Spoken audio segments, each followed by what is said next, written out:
यार mutual inductance बहुत आसान चीज है।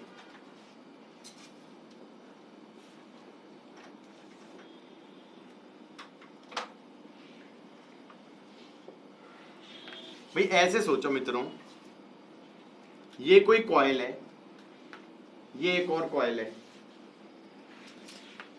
ऐसे कॉइल है। जस्ट फॉर फन इस वाले को पीछे से कर दे क्या? चलो ये पीछे से कर दी हमने, कॉइलिंग उल्टी कर दी। चलो सर्किट भी पूरा ही कर देते हैं, कर दिया ऐसे। अब कहानी ये है कि मान लो इसमें करंट जा रहा है, तो हमने कहा भाई इसमें करंट जा रहा है ऐसे, तो मैग्नेटिक फील्ड कैसे बनेगी सोच रहा हूं। मैग्नेटिक फील्ड लाइंस बनेंगी ऐसे, हाँ है ना? That make sense? क्या मैं कह सकता हूं कि इसकी मैग्नेटिक फील्ड के कारण इसके थ्रू फ्लक्स हो जाएगी? हाँ या ना? अब मैं मान लो कहूं कि ये जो करंट है ये टाइम का फंक्शन दे दूं और कह दूं कि ये टाइम के साथ क्या हो रहा है, चलो इंक्रीज मान लेते हैं। तो हम ये कहेंगे दो इफेक्ट होंगे। एक इफेक्ट तो क्या होगा कि यहां पर एक उल्टी बैटरी बनेगी और वो तो हो जाएगी L di/dt। बनेगी या नहीं बनेगी? तुम कहोगे इसी डायरेक्शन में बनेगी, हाँ इसी डायरेक्शन में बनेगी क्योंकि तुमने इंक्रीज माना है।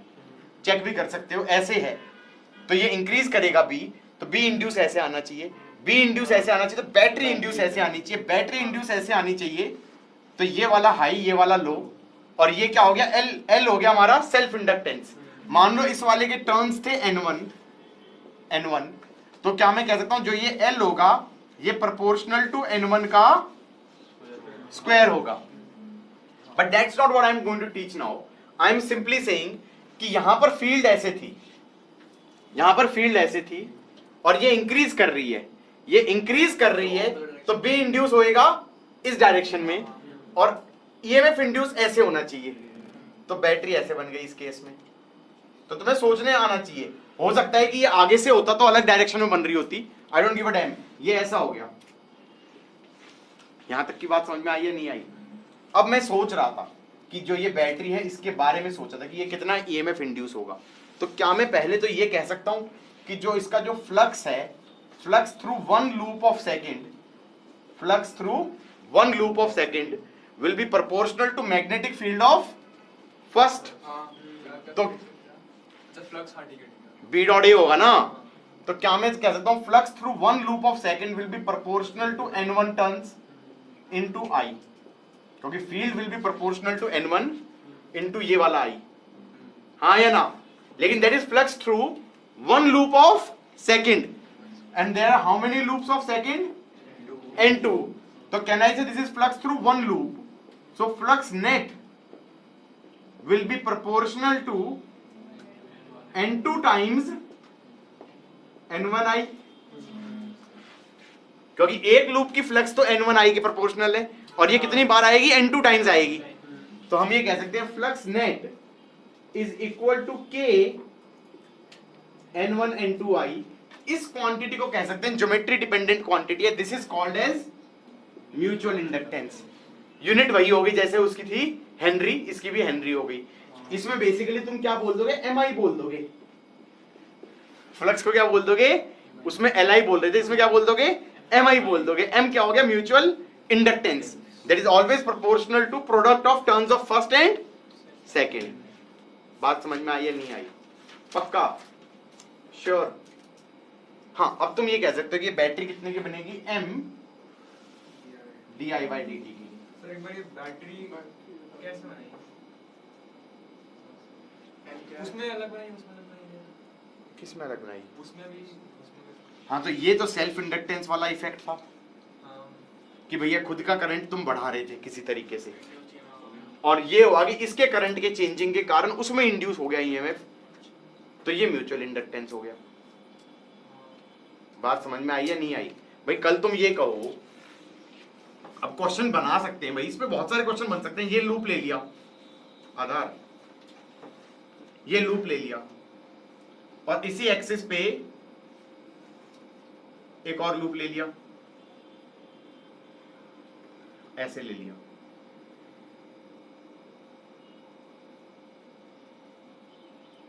हैप्पी, लोग हैप्पी।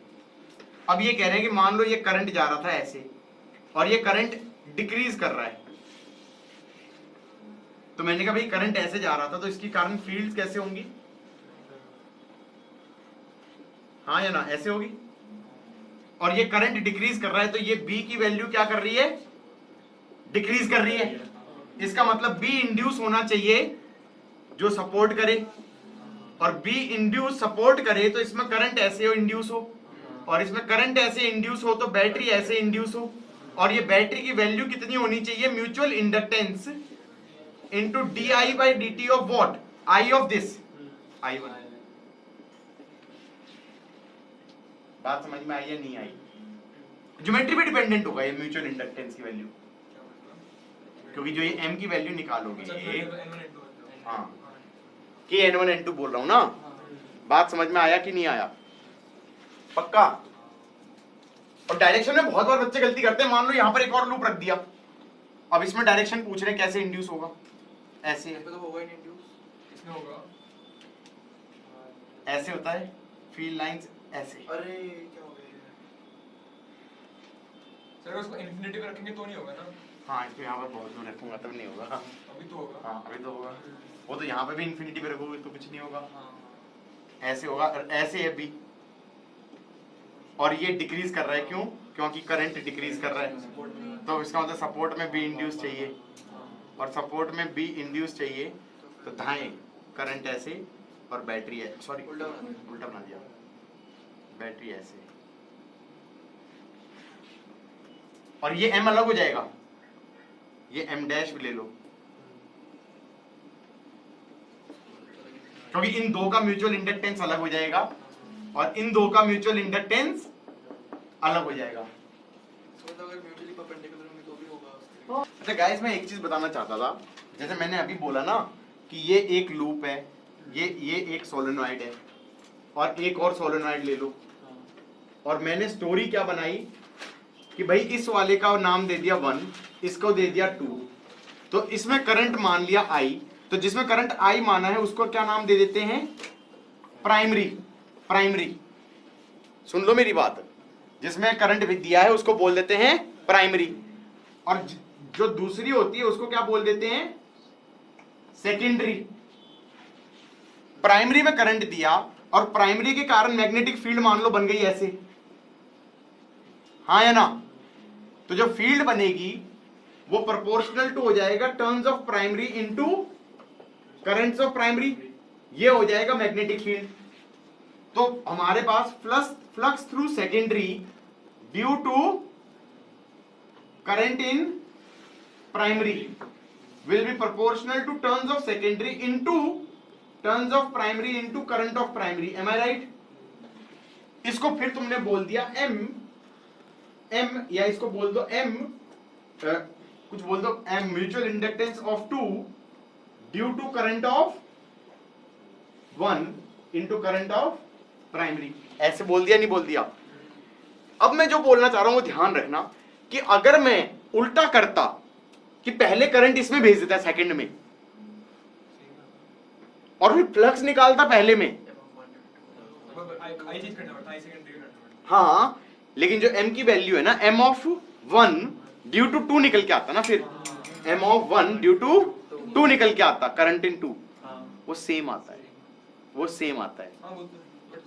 लग नहीं रहा है तुम्हें, लग बिल्कुल भी नहीं लग रहा।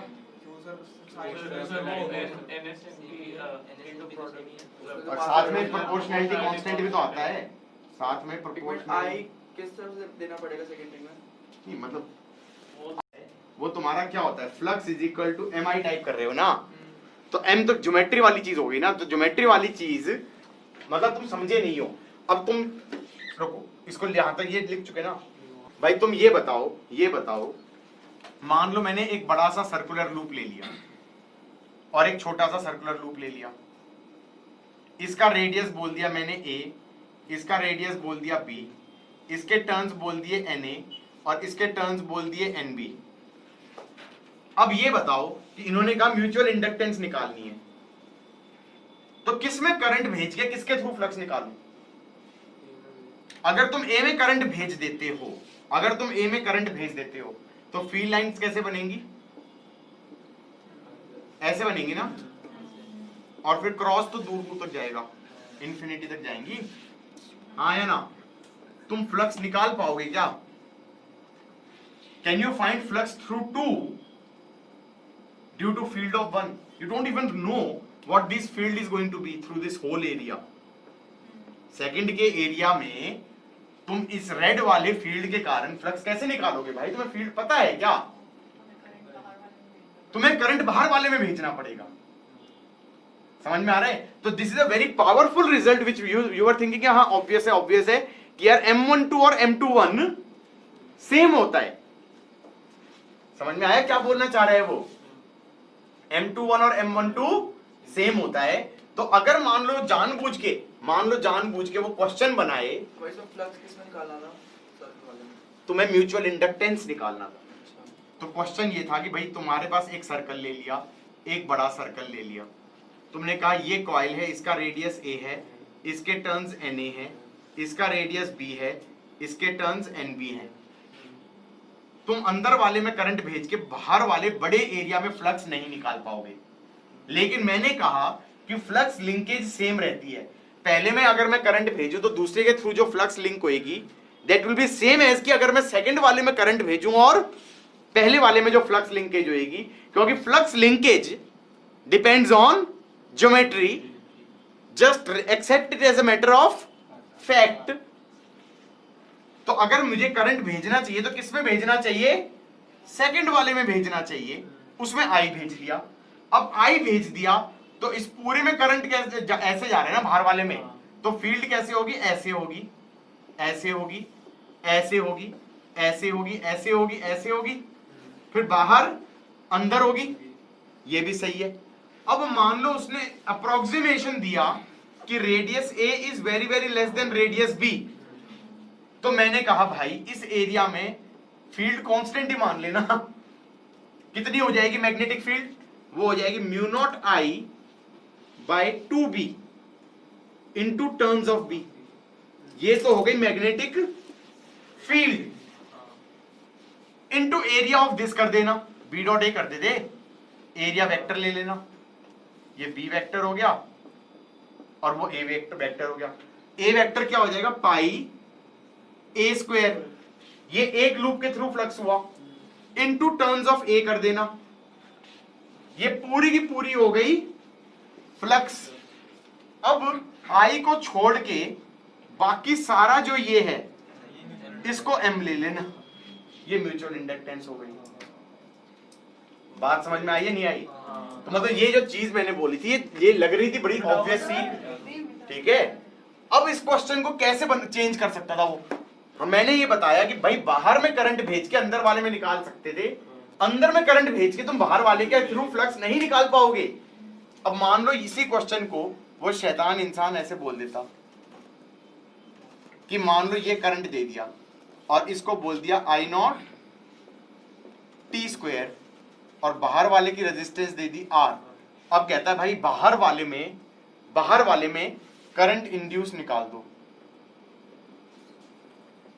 तुम कहोगे ओके, पहले तो इस क्वेश्चन को भूल जाऊं, बाहर वाले में करंट भेजूं, अंदर वाले के थ्रू फ्लक्स निकालूं, फ्लक्स निकाल के क्या निकालूं? m कितना आ गया? Mu naught Na Nb pi a square upon 2b, ये निकाल दिया पहले तो, mu naught Na Nb pi a square upon 2b, ये मैंने म्यूचुअल इंडक्टेंस निकाल दिया। फिर मैं इस क्वेश्चन पे आऊं कि कह रहा है भाई करंट अंदर वाले में ऐसे जा रहा है, मैंने कहा करंट ऐसे जा रहा है तो फील्ड कुछ ऐसे है, हाँ या ना? और यहां पे कुछ क्रॉस होगा, तो एक तरीके से मैं कहूंगा इस पूरे एरिया में फ्लक्स चेंज होएगी। m सेम रहता है, तो फ्लक्स को मैं बोल सकता हूं कितना हो गया? m I naught t square तो d phi by d t हो गया m I naught two t, ये ईएमएफ इंड्यूस हो गया बाहर वाले पे। तुम कहोगे एम सेम लेना है, that is the whole point कि एम सेम लेना है। उसको रेजिस्टेंस से डिवाइड कर दूं बाहर वाले की, तो ये आ जाएगा करंट इंड्यूस इन बाहर वाला, करंट इंड्यूस इन बाहर वाला। अब डायरेक्शन सोचने लग गया, तो मैंने कहा बाहर वाले के जो ये एरिया बनाया है इसमें डॉट वाली लाइनें ज्यादा होंगी, क्रॉस वाली कम होंगी, क्योंकि क्रॉस वाली तो बाहर से भी निकल रही है। तो और करंट इंक्रीज कर रहा है तो डॉट इंक्रीज कर रहा है, तो बी इंड्यूस ऐसे कर दो, हाँ या ना, और ईएमएफ इंड्यूस ऐसे कर दो, तो करंट इंड्यूस ऐसे कर दो और उसकी वैल्यू लिख दो ये, और एम की वैल्यू ये डाल दो। अब क्वेश्चन समझ में आया कि नहीं आया? पक्का? इनफैक्ट म्यूचुअल इंडक्टेंस के अंदर ज्यादा क्वेश्चन न्यूमेरिकल बनते हैं, सेल्फ के तो बनते ही नहीं है। सेल्फ इंडक्शन कहाँ निकाल पाते हो? सिर्फ उसमें एल निकलता ही नहीं है, सिर्फ सोलेनॉइड में निकल पा रहा था, मैक्सिमम टोरॉइड में निकाला था, और कोई बनता ही नहीं। इसमें तो कुछ भी बन जाता है। इसमें तो इनफैक्ट 2009 का क्वेश्चन है, ये क्वेश्चन था। इन्होंने कहा एक सर्कुलर लूप है जी, ओके, सर्कुलर लूप का रेडियस है r और टर्न्स है n, इससे x डिस्टेंस पे एक स्क्वायर लूप रख दिया। वो स्क्वायर लूप कैसे रखा? वो ऐसे रखा, हाँ स्क्वायर है, एंगल पे है, और एंगल दे दिया थीटा, ये एंगल दे दिया थीटा, ये साइड लेंथ l दे दिया, ये साइड लेंथ l दे दिया, इसके टर्न्स बोल दिए n डैश। अब कह रहे हैं l is very very small than r, तो समझ में आ रहा है प्राइमरी किसको मानूं? r वाले को मान लेता हूं।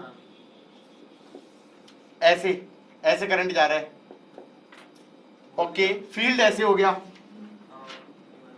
और एरिया वेक्टर फिर ऐसे ले लो, एंगल हो जाएगा 90 माइनस थीटा, फ्लक्स कितना हो जाएगा? B A cos 90 minus theta, और टर्न्स एन डैश, हाँ या ना? अब बी को लिख देना mu naught I R square upon 2 x square plus R square की पावर 3/2 इंटू एन। एरिया को लिख देना एल स्क्वेयर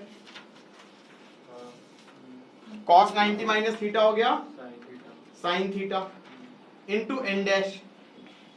अब आई को छोड़ दो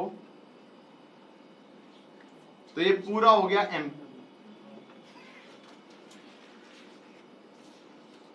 क्या था क्वेश्चन में? कुछ भी नहीं था, एक लाइन का क्वेश्चन था। पिछले में भी तो यही कर रहे थे भाई यार। इसमें ये था, इसमें ये था, कह रहे थे कि इसका रेडियस r1 है, इसका रेडियस r2 है, इसके टर्न्स n1 है, इसके n2 है। म्यूचुअल इंडक्टेंस निकालो। कैसे निकालोगे? इसमें करंट भेज लो, इसको प्राइमरी मान लो, इसके कारण मैग्नेटिक फील्ड होगी अंदर, तो इस एरिया के थ्रू भी होगी। मैग्नेटिक फील्ड को कांस्टेंट मान लिया, तो मैंने कहा mu naught I by 2r2 into n2, ये तो b हो गया, एरिया हो गया पाई r1 स्क्वायर, ये flux through one loop of inner हो गया, into n1 that is flux net हो गया। आई को छोड़ के बाकी सारी चीजें करी, वो m हो गया। म्यूचुअल इंडक्टेंस का लॉजिक क्या हुआ भाई? तुम एक में करंट भेज के दूसरे के थ्रू फ्लक्स निकाल रहे हो, दैट्स इट। हाँ, अब तुम पहले वाले में अगर करंट को टाइम के साथ फंक्शन चेंज कर दोगे तो दूसरे वाले की जो फ्लक्स है वो टाइम के साथ चेंज हो जाएगी, और वो चेंज हो जाएगी तो उसमें ईएमएफ इंड्यूस हो जाएगा। वो तो इसने पूछा ही नहीं, वो पूछ भी सकता था, वो कहता कि आई है वो कैसा है, आई नॉट टी, तो जो ये फ्लक्स है ये आई की जगह क्या लिख दूंगा, I naught t, d phi by d t कर दूंगा तो वो ईएमएफ इंड्यूस्ड ऑन सेकंड आ जाएगा, m d I by d t. हाँ अभी तो हो ही नहीं, अभी तो फ्लक्स पूछा है। अगर आई नॉट टी डालेंगे तो टी भी आएगा म्यूचुअल इंडक्टेंस के अंदर। हाँ नहीं, म्यूचुअल इंडक्टेंस में क्यों आएगा फिर कहां पे आएगा? भैया? देखो ना यार, तुम पागल वागल हो गए, इसको समझ में आया नहीं है। सर आ गया मैं एम आई होता है। हाँ तो अगर आई नॉट टी रखा हाँ तो आई की जगह आई नॉट टी हो गया ना। हाँ तो टी म्यूचुअल इंडक्टेंस के अंदर आएगा। क्यों आएगा? फ्लक्स को एम आई लिख रहे हो ना,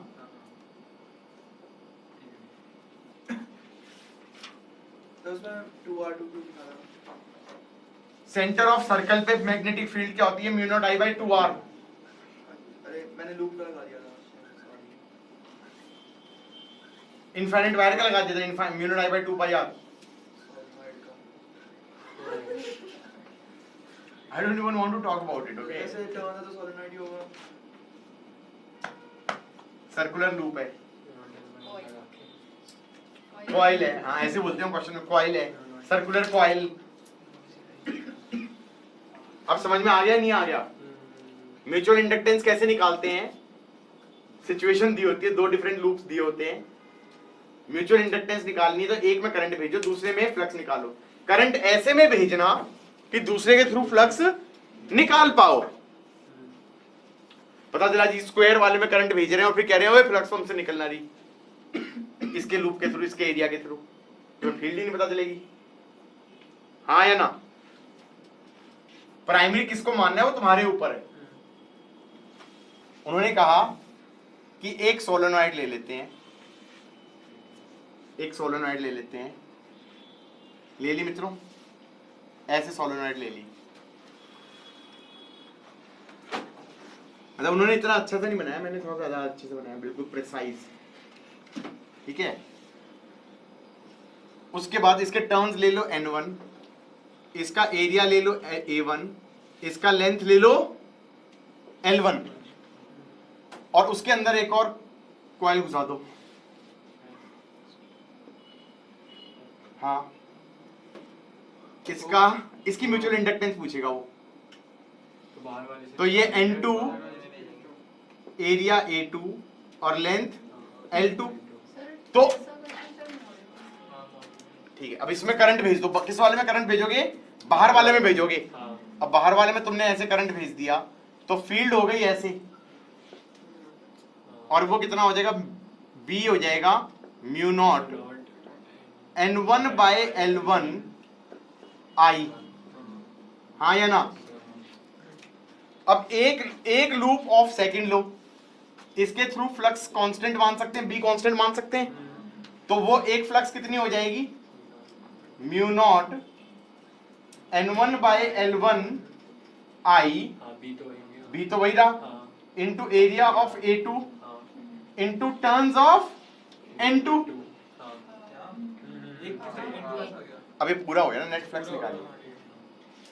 एक के थ्रू हो गया b इंटू ए कौन सा? a2, एरिया वेक्टर ऐसे ले लिया, हाँ या ना? और फिर हर एक के थ्रू सेम माना तो n2 से मल्टीप्लाई कर दिया, तो म्यूचुअल इंडक्टेंस कितनी हो गई? Mu naught n1 n2 into a2 by l1। ये तो बिल्कुल समझ में आ गया। उसने कहा कि देखो नहीं, इसके थ्रू m निकाल रहे हो ना, बाहर वाले में करंट भेज के अंदर वाले में फ्लक्स, तुम उल्टा करते हो तब भी सेम होता है। वहां पे वो दिखा रहा था, उसका नाम दे दिया reciprocity theorem. M12 is same as M12, M21 is same as M12, हाँ या ना? तो उसने कहा अंदर वाले में करंट भेजो। अब समझ में नहीं आया मुझे, मैंने कहा अंदर वाले में करंट भेज दूं, इसमें करंट भेज दूं, और फिर कह रहा है इसमें करंट भेज के बाहर वाले में फ्लक्स निकालो। वो दिखाना कर, वो कह रहा है कि ये अगर मैंने बोल क्या चौड़ में, उसने कहा कि बाहर वाले में फ्लक्स निकालो अंदर में करंट भेज के। अब मैंने मान लो अंदर वाले में करंट भेज दिया, तो इसमें करंट ऐसे गया, तो मैंने कहा भाई मैग्नेटिक फील्ड ऐसे बनेगी, बी कितनी बनेगी? Mu naught n2 by l2I। लेकिन अब तुम बाहर वाले के अंदर लूप्स में फ्लक्स कैसे निकालोगे? क्योंकि बाहर वाले का ये लूप, इसमें तुम्हें बी पता है क्या मानोगे? नहीं पता। हाँ तो वही तो उसने कहा ओके 6 सेंस 0 मान लो। क्या ऐसे मत बोल, देखो क्या उसने कहा जो फील्ड होती है वो सोलेनॉइड के अंदर ही होती है। ये तो नहीं होता। अरे ऐसे मान तो लो, तुमको यार नहीं ऐसे ऐसे ही होता है, यहाँ पे आते आते आधी हो जाती है। मैंने कहा इस वाले लूप के थ्रू फ्लक्स कितनी हो गई? 0। तुम कहोगे इस लूप के इसकी भी 0 हो गई। फिर मैंने कहा रुक जाओ, बाहर वाले का ये लूप उठा, हरे वाला। सेम हो जाएगा। मैंने कहा अरे सुनो ना, अभी तुम्हें जब प्रूव करना आ जाएगा ना बोर्ड में कि show that M21 is M12 in this particular case, तो लंका लग जाएगी। ये पूरा एरिया लिया, फिर कहा इस एरिया में इफेक्टिव एरिया यही है। क्यों? क्योंकि इस एरिया में फ्लक्स है ही नहीं, क्योंकि वहां पर तो B0 होता है। सर बट अरे तुम शांत हो गए, सुन लोगे मेरी बात? तो फ्लक्स कितना हुआ? एक लूप, इस वाले लूप, ग्रीन लूप। हाँ, तो ये हो गया म्यू नॉट। तुम कहोगे यार आंसर तो मैच नहीं करेगा उससे। Mu naught N2 by L2 I into A2 ही लोगे, लेकिन वैल्यू सेम नहीं आ रही, नीचे L2 आ रही है। रुक जाओ। फिर बाहर वाले के किन किन टर्न्स में काउंट करोगे? तुम बाहर वाले के इस टर्न में भी काउंट करोगे, इस वाले टर्न में भी काउंट करोगे, इसमें भी काउंट करोगे, इसमें भी काउंट करोगे। इन वाले टर्न्स में काउंट नहीं करोगे। तो what are the effective turns? Those are not going to be N1, that will be N1 by L1 into L2 turns per unit length of बाहर वाला in this length of L2। ये निकालने ले वो लिख देंगे बस। तो फिर ये L2 कट जाएगा और M आ जाएगा mu naught N1 N2 A2 by L1। Sir but solvent के बाद होती है ना फील्ड ऐसे? मेरे को बात करनी ही नहीं। नहीं ऐसे होती है ना? होती है ना? हाँ, बस वो घूम के जाती है। फिर वो घूम के आती हो, मानी नहीं। मतलब बेसिकली वो निकाल के उसमें लॉजिक लिख दिया कुछ भी।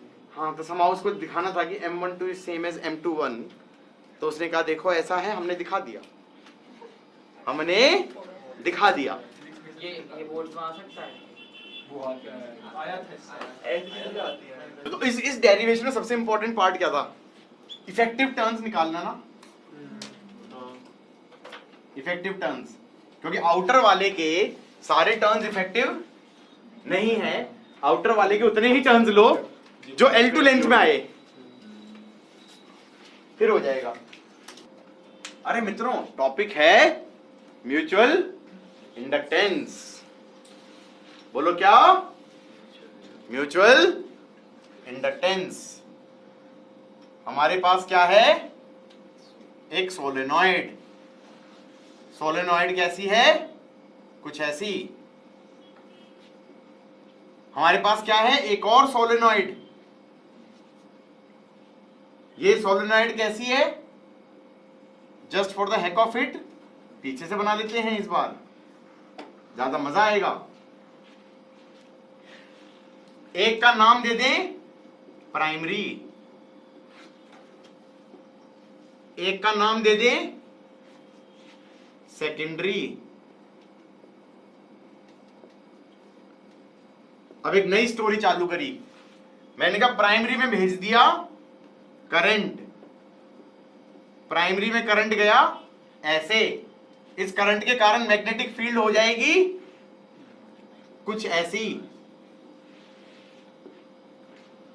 Are you happy with your life? You don't look happy. क्या मैं कह सकता हूं जो ये मैग्नेटिक फील्ड होगी ये प्रोपोर्शनल टू होगी करंट इन प्राइमरी के एंड टर्न्स ऑफ प्राइमरी के? तो जो ये मैग्नेटिक फील्ड होगी ये प्रोपोर्शनल टू होगी turns of primary into current of primary. बाकी सब तो कुछ कुछ वैल्यू आएंगे ज्योमेट्री पे डिपेंडेंट, हाँ या ना? फिर मैंने कहा जो सेकेंडरी वाला है उसके थ्रू जो फ्लक्स होगी वो बी डॉट ए करके निकालोगे। तो इसमें कितने टर्न्स है मान लो NS। तो क्या मैं कह सकता हूं flux through secondary due to current in primary will be proportional to turns of secondary into B, और जो B होगा वो किस पे डिपेंडेंट होगा? Turns of primary into current of primary. So can I say this will be directly proportional to NP into NS into IP. So can I say this will be something like K NP NS into IP. हाँ या ना? फिर मैंने कहा okay this is like M IP. M is geometry dependent quantity जिसका unit होंगी henry and this is called as mutual inductance.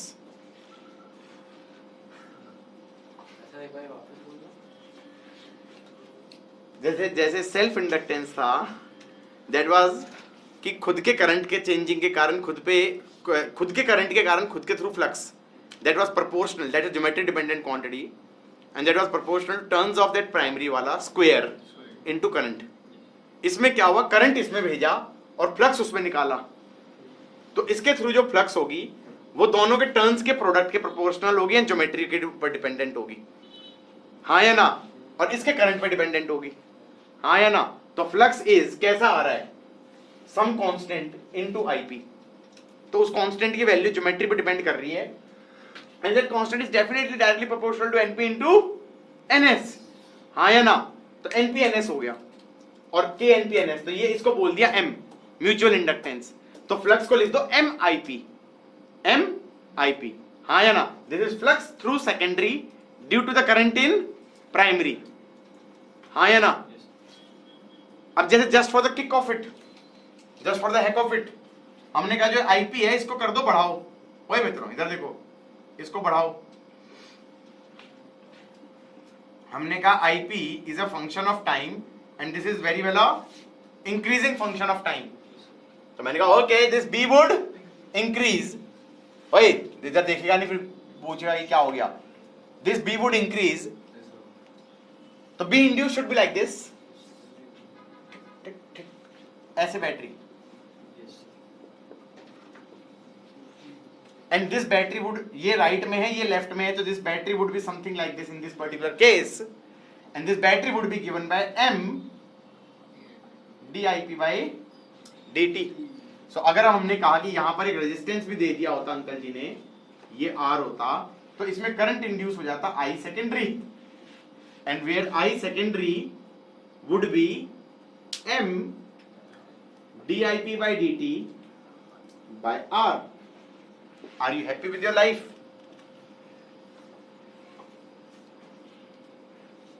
मजा आया नहीं आया? कह रहा मजा तो कतई नहीं आया, समझ में भी नहीं आया, ये तो मजा छोड़ो. तो आ गया. अरे भैया इसमें कुछ ना है. म्यूचुअल इंडक्टेंस में क्या है? एक में करंट भेज के दूसरे में फ्लक्स निकाल रहे हैं और एक के चेंजिंग करंट के कारण दूसरे में भी इंड्यूस हो रहा है EMF. बट डिस्टेंस के ऊपर भी तो डिपेंड करेगा ना, तो तभी तो मैंने K बोला ना अंकल जी. K बोला ना हमने. मैंने कब कहा कि M की वैल्यू NP इनटू NS होती? पागल है क्या? और मैं तो ये कह रहा हूं कि ये इफेक्ट के साथ साथ एक और इफेक्ट भी चल रहा होगा. इसमें करंट बढ़ रहा है, इसमें खुद का बन रहा होगा एक L1 dIP by dt. मतलब सारे इफेक्ट एक साथ मार दो. ले किसी का क्या हो रहा था? करंट क्यों बढ़ रहा है? मैं अपना ही करंट बढ़ने से रोकूंगा. वो कह रहा है कि इसका करंट बढ़ रहा है, उसके कारण वो भी कह रहा है कि मेरे अंदर करंट आ गया है. I don't want to talk about it. पता चला नहीं वो इनफाइनाइट लूप में जा रहा था. I can feel it. I can feel he was going into infinite loop. तुम समझे ना हो? वो वहां पर करंट भेज के फिर इसमें करने की बात कर रहा था, फिर वो इससे करने का उसका इस पे करने की बात कर रहा था. फिर पागल. मैंने कहा ना कि इनफाइनाइट लूप में नहीं आना है.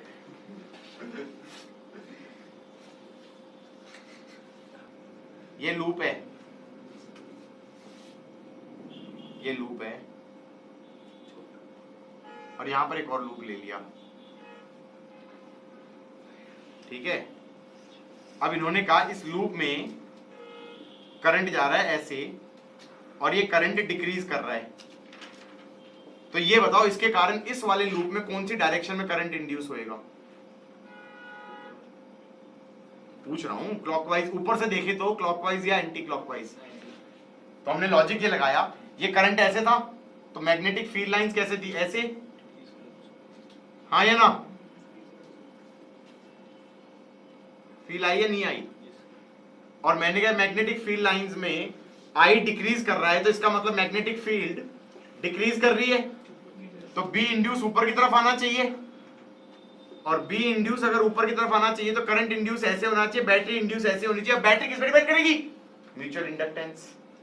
तो m of this situation into di by dt is the battery induced and the current induced will be like this. हाँ या ना?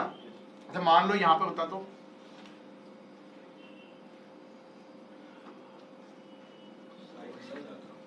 हैं? नहीं, अभी मैंने पिछली क्लास में कराया था तो बच्चों ने कहा कि ये तो स्कूल वाले तो कहते हैं इस पर इंड्यूस ही नहीं होता,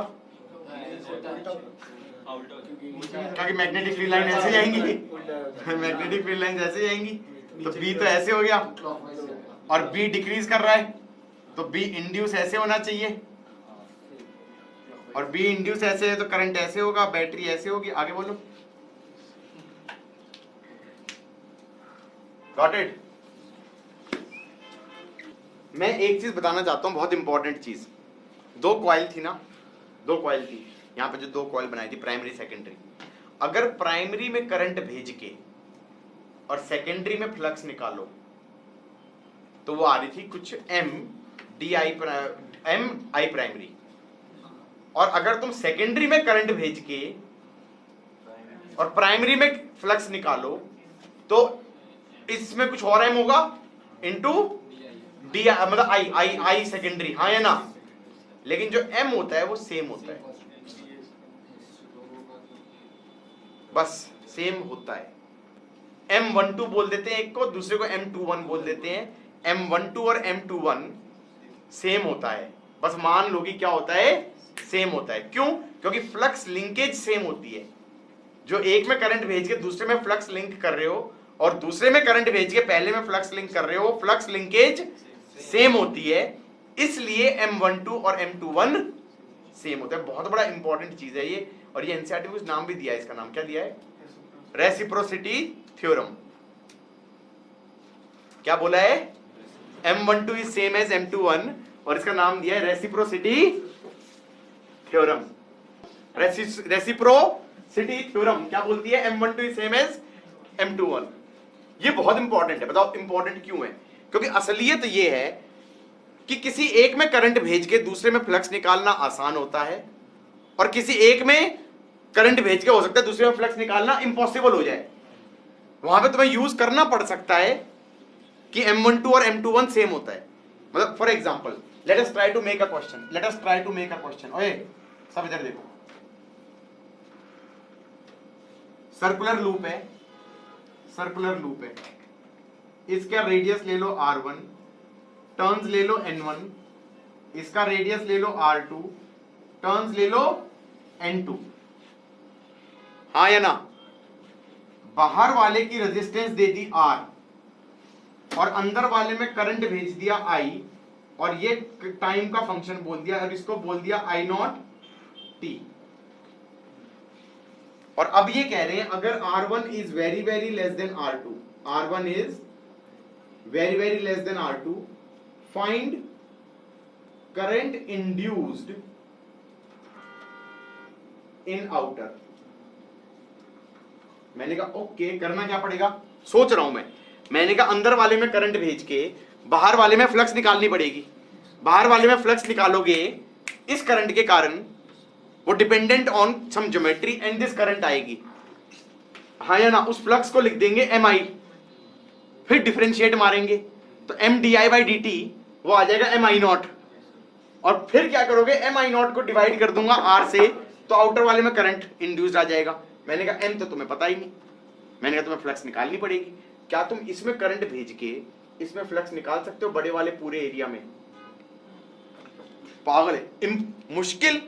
देयर इज समथिंग कॉल्ड मुश्किल एंड इम्पॉसिबल। ओके, कि तुमने करंट ऐसे भेजा, इसकी फील्ड ऐसे होगी, ऐसे होगी, ऐसे होगी, ऐसे होगी, ऐसे होगी, ऐसे होगी, ऐसे होगी, ऐसे होगी, फील्ड लाइन ऐसी तो बनेंगी, और फिर यहां पर कुछ क्रॉस बनेगा। हाँ या ना? तो अब तुम ये बता दो कि भैया ये तो इम्पॉसिबल है, ये तो तुमसे निकलना नहीं। तुम बाहर वाले के इस एरिया में बी डॉट ए कैसे करोगे? तुम्हें कौन सा फॉर्मूला पता है बी का? मैं बताऊं, सर्कुलर लूप में तुम्हें सिर्फ सेंटर पे पता है mu naught I by 2r, या एक्सिस पे पता है mu naught I R square upon 2x square plus R square की पावर 3/2। इस सर्कल में करंट भेज के यहाँ की फील्ड तो बता दोगे ना, तुम यहाँ की बता पाओगे ना, यहाँ की ना, यहाँ की ना, यहाँ की ना, यहाँ की। तुम बी डॉट डी ए का इंटीग्रल भी करना चाहो तो कैसे कर दोगे? नहीं हो सकता, इम्पॉसिबल है। लेकिन फिर मैंने सोचा कि क्वेश्चन देने वाला बहुत चालाक था, उसने अंदर वाले में करंट दिया निकम्मे ने, हम एम अलग से निकालेंगे। हम कहेंगे बाहर वाले को मान लो प्राइमरी और अंदर वाले को मान लो सेकेंडरी, और प्राइमरी में करंट मान लो आई, मान लिया ऐसे ही।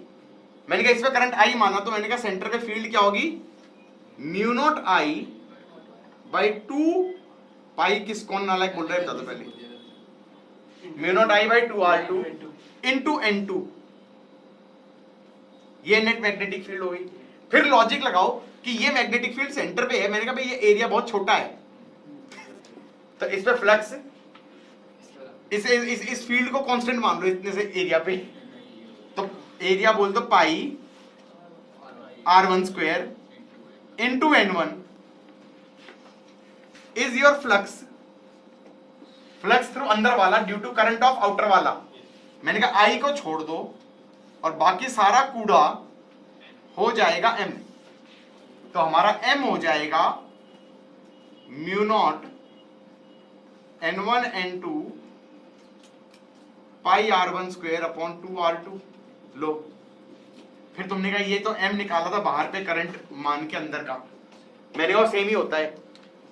इसका मतलब यहां पर जब ये करंट इंक्रीज कर रहा था, जब ये करंट इंक्रीज, इधर देखो भाई, इधर देखो, करंट इंक्रीज कर रहा था तो फील्ड लाइन जैसे निकल रही थी, तो बाहर वाले जो टोटल एरिया है इसमें ओवरऑल फ्लक्स अंदर वालों के कारण ज्यादा होगी, इन क्रॉस के कारण कम होगी। क्यों?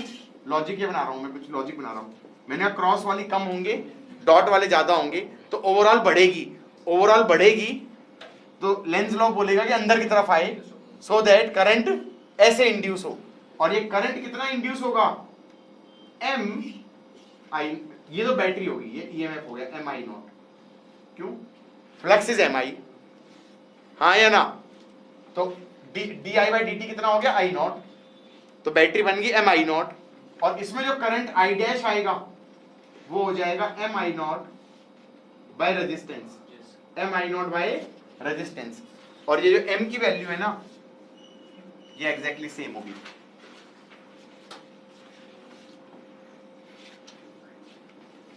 So now you realize the power of reciprocity theorem. Yes or not? Stub is like no. Got it? Question करने हैं क्या म्यूचुअल इंडक्टेंस के? कुछ होता है इनमें? मतलब 2009 में तो ये बकवास क्वेश्चन आया था, ऐसा कुछ दिया था। I still remember this question.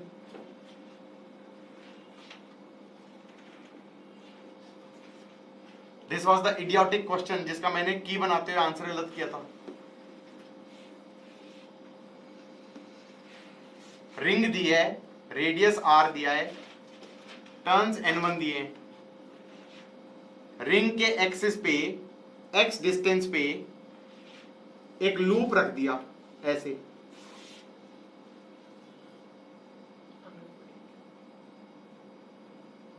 ऐसे ऐसे ऐसे ऐसे ऐसे, ये एंगल दे दिया थीटा, लेंथ l दे दी, ये वाली लेंथ भी l दे दी, टर्न्स n2 दे दिए। अब कहते हैं म्यूचुअल इंडक्टेंस निकालो। कुछ करना था इसमें ना, हमने कहा भाई और साथ में देंगे जो लेंथ है it is very very less then r। वही दिमाग में आया कि यार इसको प्राइमरी मानना, इसको प्राइमरी मानो, इसमें करंट मान लो, इसमें करंट मानोगे तो फील्ड ऐसे हो जाएगी मैग्नेटिक फील्ड, और ये कितनी हो जाएगी b। एरिया वेक्टर ऐसे मानना इसका, इनके फ्लक्स कितनी हो जाएगी? फ्लक्स हो जाएगी b a cos 90 minus theta into N2 भी तो आएगा टर्न्स। अब B कितना हो जाएगा, mu naught I R square upon 2 x square plus R square की पावर 3/2 इंटू N1। ए को लिख दो L square into sine theta into N2। That's your variable what, flux.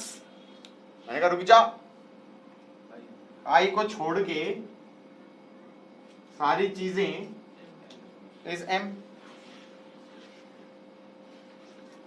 मैंने गलत कर दिया था, बताओ ऐसा हरकत क्या गलत किया था। इसके टर्न्स ना 2 दिए हुए थे और इंटीजर टाइप आया था, 2 से मल्टीप्लाई नहीं किया, मेरा आंसर 3 आया, उसका आंसर 6 था। So be very careful about the number of turns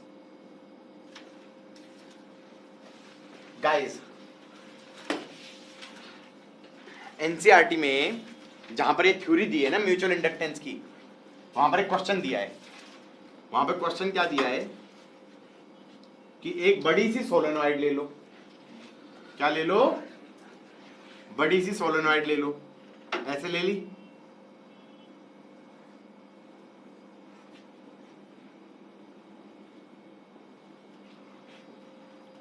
इसके टर्न्स ले लो N1, इसका एरिया ले लो A1, इसका लेंथ ले लो L1।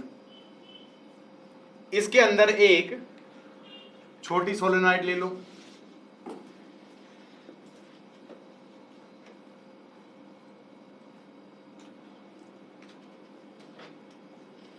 इसके टर्न्स ले लो N2, एरिया ले लो A2, लेंथ ले लो L2। अब वो कह रहे हैं कि इसकी म्यूचुअल इंडक्टेंस निकालो। बेटा तुम बताओ कि प्राइमरी किसको मानना चाहिए, बड़े वाले को मानना चाहिए। अब बड़े वाले में मैंने ऐसे करंट मान लिया, गाइस करंट ऐसे मान लिया, तो मैग्नेटिक फील्ड कैसे हो जाएगी, ऐसे। कितनी हो जाएगी magnetic field, mu naught N1 by L1 into I, ये मैग्नेटिक फील्ड हो गई। अब इसके एक एरिया, इस एक लूप के थ्रू फ्लक्स कितना हो जाएगा, इंटू एरिया ऑफ 2, हाँ या ना। और इसके टर्न्स कितने थे, N2, तो ये नेट फ्लक्स हो गया ना। This is flux through 2 due to current in 1। M क्या हो जाएगा, ये पूरी क्वांटिटी, दिस इज M। बात समझ में आई या नहीं आई? That was not the problem. Problem was NCERT set की उल्टा जाओ, उल्टा करके दिखाओ। अंदर वाले में करंट भेज के बाहर वाले में फ्लक्स निकाल के दिखाओ, और दिखाओ कि वो M इस M के बराबर है। अब उसको दिखाना is not an easy job. जब देखोगे जरा, इसमें करंट भेज दो, ऐसे करंट भेजोगे तो मैग्नेटिक फील्ड कैसे होगी, ऐसे, हाँ या ना। अब इस B की वैल्यू क्या लिख दोगे, mu naught N2 by L2 into I, ये तो B हो गया। अब मुझे जो ये मैग्नेटिक फील्ड बनी, उसके कारण फ्लक्स चाहिए कौन से लूप्स के थ्रू, बड़े वाले हरे वाले लूप्स के थ्रू चाहिए ना। मैंने कहा अब ये कैसे निकालूं यार, बाहर तो फील्ड वेरिएबल होती है सोलेनॉइड के कारण। रुक जाओ बे, फ्रॉड की अब लिमिटेड पार करेंगे हम। ये जो ग्रीन, इधर देखो, ग्रीन का एक वाला लूप ले लिया मैंने कहा। इस ग्रीन का जो ये एरिया है ना, इस एरिया में ये मानो कि यही वो एरिया है जितने में फील्ड थी। अब मतलब जो ऐसे जाती थी फील्ड लाइनें फैल के, और वो फैल के और फिर वापस आती थी, वो मतलब वापस तो आती ही नहीं थी, वो जाती थी और खत्म हो जाती थी। अभी तो सुनते जाओ। तो ये मान लो इसका जो इफेक्टिव एरिया है वो इतना ही है। अभी सुनते जाओ। तो ये एरिया कितना लो तुम, A2। तो ये फ्लक्स हो गई ग्रीन के एक लूप में, ग्रीन के अब तुम कहोगे इंटू N1, यार इंटू N1 करोगे तो आंसर तो सेम आ नहीं रहा। मैंने कहा रुको, अब ये सोचो ग्रीन के बहुत सारे लूप थे, मैंने कहा ग्रीन के दो कैटेगरी के लूप थे, एक लूप ऐसे थे जो बाहर की तरफ थे, मैंने कहा यहां पर मानो कि फील्ड है ही नहीं, मतलब नॉट ओनली कि वो यहाँ पे भी खत्म हो गई, इसके बाहर आते ही फील्ड खत्म हो गई, तो इसका जो फ्लक्स थी वो जीरो हो गई। तो तुम्हें ग्रीन के वो लूप लेने पड़ेंगे जो इतनी लेंथ में आ जाएं, तो हम कहेंगे वो हो गए इफेक्टिव टर्न्स हो गए N1 by L1 into L2। हो गया प्रूफ, ये इफेक्टिव टर्न्स हो गए जो बाहर वाले के अंदर वाली लेंथ में प्रेजेंट है। और फिर I don't want to talk about it, I don't even want to talk about it, but then we have somehow proved M12 is same as M21। अभी एक आउट ऑफ कोर्स चीज कराऊं, नहीं कराऊं? Obviously we are always entertained by out of course things। हमने कहा कि भाई है वो आउट ऑफ कोर्स, चिल मारो। ऐसे एक सोलेनॉइड बनाई, फिर एक और सोलेनॉइड बनाई, और मैंने कहा ऐसे है series combination of inductors, series combination of inductors counting mutual inductance also. तो मैंने कहा भाई यहां पर करंट भेज दो, यहां पे करंट, हाँ यहां पे करंट भेज दो। तो मैंने कहा भाई एक बैटरी तो ऐसे बन गई, कितनी बन गई L1 di/dt, और एक बैटरी ऐसे बन गई L2 di/dt। ये समझ में आया कि नहीं? अच्छा बाय द वे बैटरी हमेशा ऐसी क्यों बनाता हूं? क्योंकि जनरली मैं करंट को इंक्रीजिंग ही मान रहा होता हूं। बात समझ में आई या नहीं आई? अब इधर देखो जाए ध्यान से, ध्यान से, ध्यान से। करंट ऐसे जा रहा है, ओए सब इधर देख लो कि करंट ऐसे आ रहा है, फील्ड ऐसे है, ये फील्ड ऐसे है, इसकी लिंकेज इसमें भी हो जाएगी। अब इसमें करंट B इंक्रीज कर रहा है, तो B इंड्यूस ऐसे बनना चाहिए, B इंड्यूस ऐसे बनना चाहिए, तो बैटरी ऐसे बननी चाहिए, ऐसे। और ये बैटरी क्या हो जाएगी? Mutual inductance into current of this di/dt of this. तो ये बैटरी कैसे बनी? ये बड़ा, ये छोटा, ये कितना बना? M di/dt। बात समझ में नहीं आई तो पूछो। मैंने कहा रुक जाओ फिर सोच लेते हैं। मैंने कहा करंट इसमें जा रहा है ऐसे और इंक्रीज कर रहा है, इसके कारण मैग्नेटिक फील्ड लाइंस कैसे होंगे? ऐसे। ये B इंक्रीज कर रहा होगा तो B इंड्यूस ऐसे होना चाहिए। तो बैटरी कैसे बनी? ऐसे। कितनी बनी? M di/dt। हाँ या ना? और फिर मैंने कहा पूरे के अक्रॉस पोटेंशियल डिफरेंस कितना हो जाएगा? Can I say that will B L1 plus L2 plus 2M di/dt। That should be L equivalent di/dt, di/dt काट दो तो L इक्विवेलेंट आ जाएगा L1 plus L2 plus 2M। Actually किताबों में देखोगे तो आंसर लिखा होता है प्लस माइनस 2M।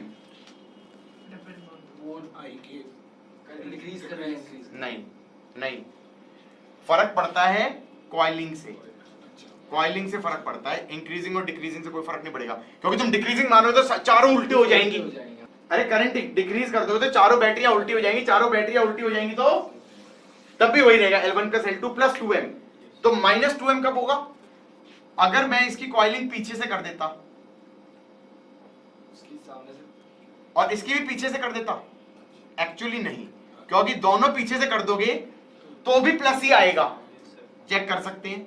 एक बैटरी तो ऐसे मान ली, एक बैटरी ऐसे मान ली। ये तो हो गई L1 di/dt वाली और ये हो गई L2 di/dt वाली। अब इसमें करंट ऐसे जा रहा है, सुनो सुनो इधर देखो, करंट इधर इंक्रीज कर रहा है तो B इंड्यूस ऐसे, बैटरी ऐसे, तो ये ऐड हो गई। फिर इसमें करंट ऐसे जा रहा है, ऐसे जा रहा है, तो B इंड्यूस ऐसे और ये ऐसे, तो बैटरी ऐसे हो गई।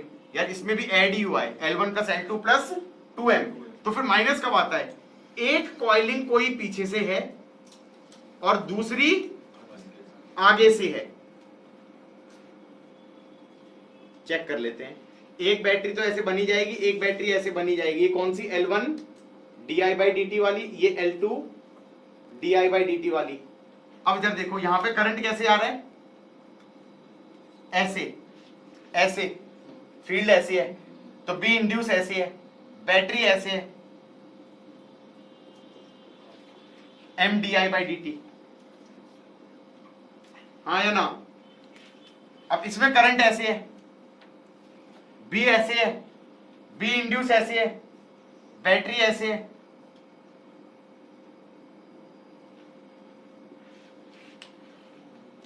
तो क्या मैं कह सकता हूं कि ये आ जाएगा L1 plus L2 minus 2m is L equivalent. तो L1 plus L2 plus minus 2m करोगे तो प्लस 2m वाला तो कब हो गया? जब सिमिलर कॉइलिंग होगी। माइनस 2m कब हो गया? जब अपोजिट कॉइलिंग हो गई।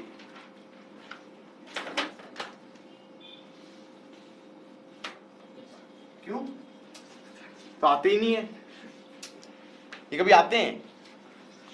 नहीं आते। मैंने कहा parallel combination with mutual inductance, parallel combination with mutual inductance. भाई ऐसे बनाओ, ऐसे। चलो कौन सी वाले करा दूं? सिमिलर कॉइलिंग वाला करा देते हैं, हाँ या ना? ऐसे करंट I भेजा, इधर गया I1, इधर गया I2। सिमिलर मतलब दोनों में आगे से जा रहे हैं ना। भाई बात समझ में आ रही है नहीं आ रही है? एक बैटरी तो इधर बन गई, कितने की? L1 di1/dt, L2 di2/dt। अब मैं सोच रहा हूं गाइस गाइस गाइस, बोर्ड की तरफ देखना जरा। करंट ऐसे जा रहा है, फील्ड ऐसे, फील्ड ऐसे गई तो घूम के आई, तो बी इंड्यूस ऐसे होगा, बी इंड्यूस ऐसे होगा तो बैटरी ऐसे होगी। इंक्रीजिंग मानते हैं ना, तो ऐसे करंट इंक्रीज कर रहा है, I1 इंक्रीज कर रहा है, तो बी इंक्रीज कर रहा है, तो बी इंड्यूस ऐसे, तो बैटरी ऐसे, तो बैटरी ऐसे बनी ना। तो ये बैटरी कितने की बनेगी? सोच के, m di1/dt होगा। अगर किसी के समझ में ना आया तो यहां पे सोचो जरा एक सेकेंड। ये m di1/dt होगा, हाँ या ना? अब इस वाले का सोचो, इसमें करंट ऐसे है, तो मैग्नेटिक फील्ड लाइंस ऐसे गई और ऐसे, और फिर बी इंड्यूस ऐसे, तो फिर बैटरी ऐसे, और बैटरी ऐसे, तो ऐसे हो गया m di2/dt। m12 और m21 सेम होता है, तो एक इक्वेशन तो बन गई, v is equal to L1 di1/dt minus m di2/dt। एक बन गया v is equal to L2 di2/dt minus m di1/dt, और एक बन गया I is equal to I1 plus I2, और फिर di/dt is di1/dt plus di2/dt। इसको लिख दोगे v अपॉन L इक्विवेलेंट, हाँ या ना? मैंने कहा अब क्या करूं? मैंने कहा इन दो इक्वेशनों से di1/dt निकाल लो और di2/dt निकाल लो। di2/dt को एलिमिनेट करना है, इसको L2 से मल्टीप्लाई कर दो, इसको m से मल्टीप्लाई कर दो, तो ये बन जाएगा v L2 plus m upon L1 L2 minus m square is di1/dt। फिर ऐसे ही di2/dt कितना हो जाएगा?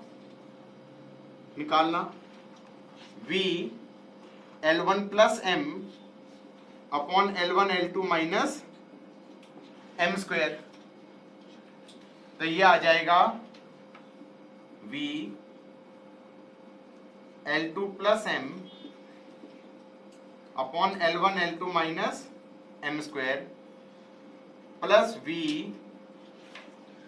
L1 plus m L1 L2 minus m square, v cut जाएगा और L इक्विवेलेंट आ जाएगा L1 L2 bye minus m square upon L1 plus L2 plus 2m। m को 0 put कर दो, वही आंसर आ गया। L1 L2 upon L1 plus L2, उसमें भी यही था, सीरीज वाले में m को 0 पुट कर दो, L1 प्लस L2 आ जाएगा, हाँ या ना? तुम्हें पता है इसका अगर कॉइलिंग उल्टी करोगे तो क्या आ जाएगा? L1 L2 जी नहीं, L1 L2 minus m square ही रहेगा, L1 plus L2 minus 2m आ जाएगा अगर अपोजिट कॉइलिंग होगा तो। करके देखना, यहां प्लस आएगा, यहां प्लस आएगा, तो सब्ट्रैक्ट करने के लिए तो माइनस ही करना पड़ेगा, L1 L2 minus m square ही रहेगा।